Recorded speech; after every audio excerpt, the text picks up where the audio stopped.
आज जिनको मैं आपसे मिलवाने जा रही हूँ वो एक ऐसी बाहिम्मत लड़की है जिनका नाम अफशा है, जिन्होंने मोहब्बत के दास्तान को रकम किए रखा। और आपको बताऊं कि जो एक नाबीना शख्स हैं उनका नाम जैन है, वो एक रेडियो में प्रोग्राम किया करते थे। उनकी आवाज़ से इतनी मुतासिर हुई, उनकी गुफ्तगू से इस कदर मुतासिर हुई कि वो उनसे मोहब्बत कर बैठी। NN न्यूज की वीडियोस देखने के लिए हमारे चैनल को सब्सक्राइब कीजिए, वीडियो को लाइक कीजिए और शेयर कीजिए, बेल आइकॉन को क्लिक कीजिए ताकि आप हमारी हर आने वाली वीडियोस से बाखबर रह सकें। बिस्मिल्लाहिर्रहमानिर्रहीम। अस्सलाम वालेकुम नाजरीन, मैं हूं आपके साथ अस्मा राजपूत और आप देख रहे हैं हमारा चैनल NN न्यूज़।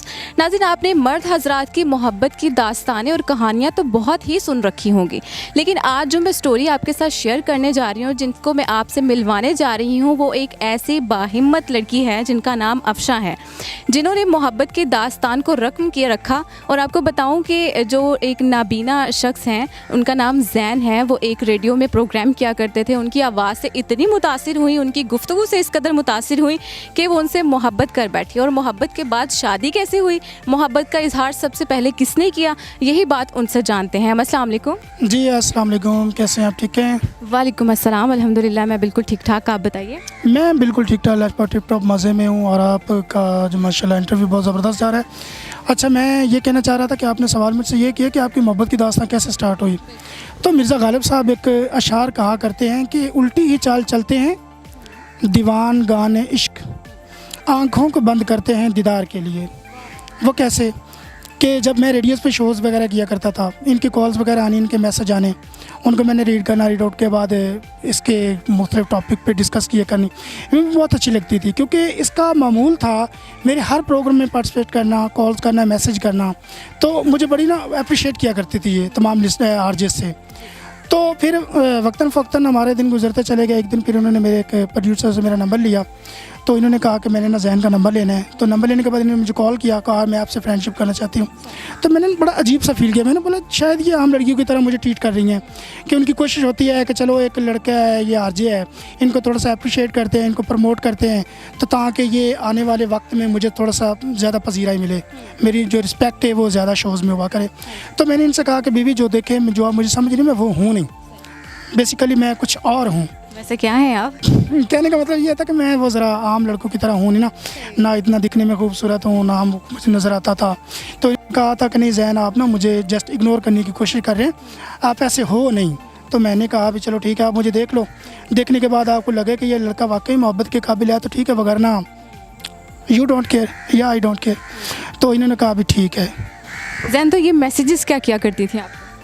मैसेजेस यही किया करती थी कि your show awesome, your show बिंदास, माइंड ब्लोइंग, ये वो।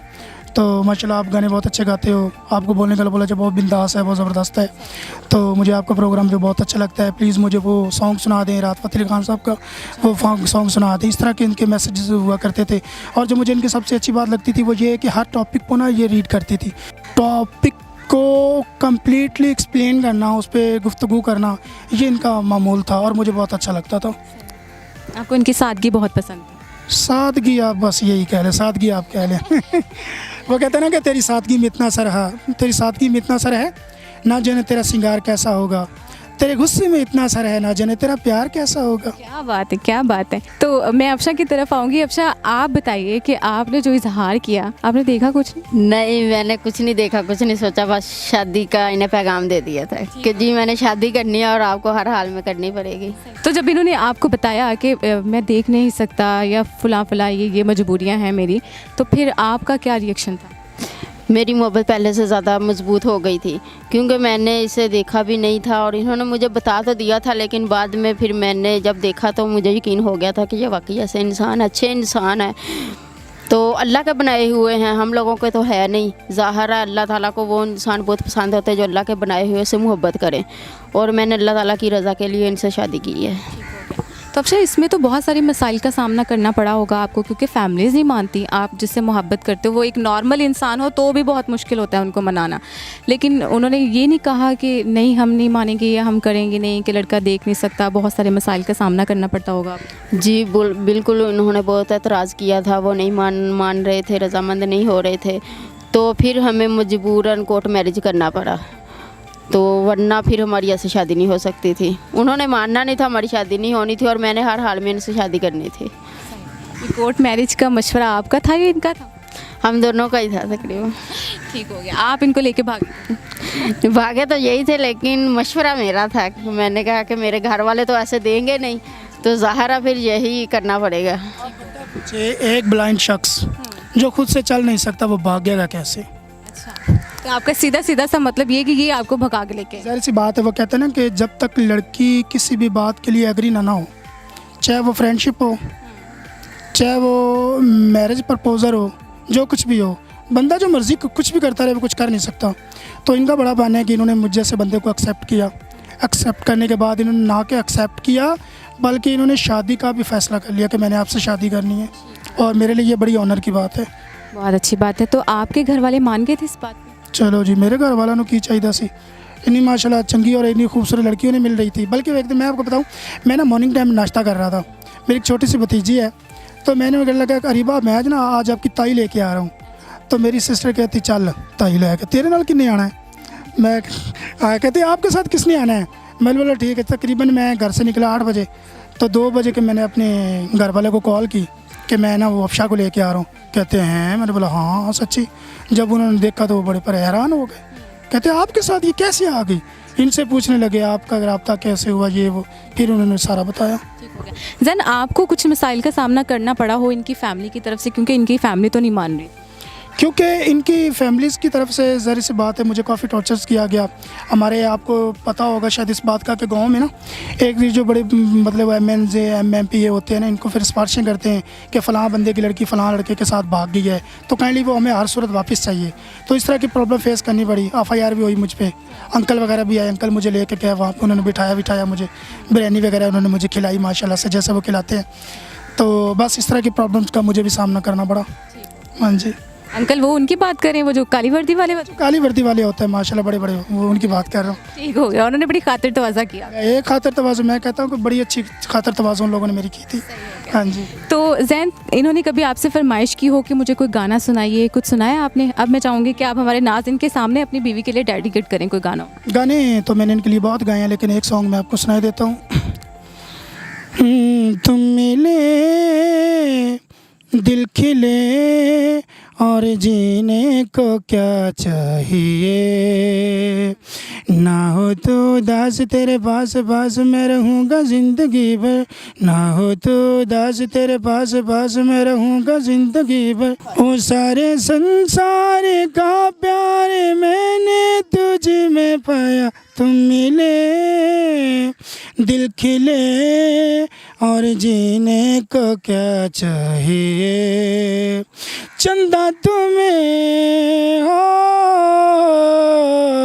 देखने को निकला करता है, आईना भी हो देखने को तरसा करता है, इतनी हंसी कोई नहीं उसने दोनों जहां का, बस तुझ में सिमट के आया, तुम मिले दिल खिले और जीने को क्या चाहिए। वाह वाह वाह, बहुत ज़बरदस्त। अल्लाह ताला ने आपको बहुत अच्छी आवाज़ से नवाजा है, अल्लाह आपको मज़ीद तरक्कियाँ दे। अफशा, ये तो ज़ैन ने सुना दिया आपके लिए गाना, आपने भी कभी उनको कोई गाना सुनाया था? जी मैं सुनाया करती थी, साजन तुमसे प्यार की लड़ाई में। लड़ाई में? जी। वो इसी का जिक्र कर रहे थे। आपको नाज़रीन बताऊं कि वो इनकी बच्ची बहुत परेशान हो रही थी, तो वो उठ के चले गए यहाँ से।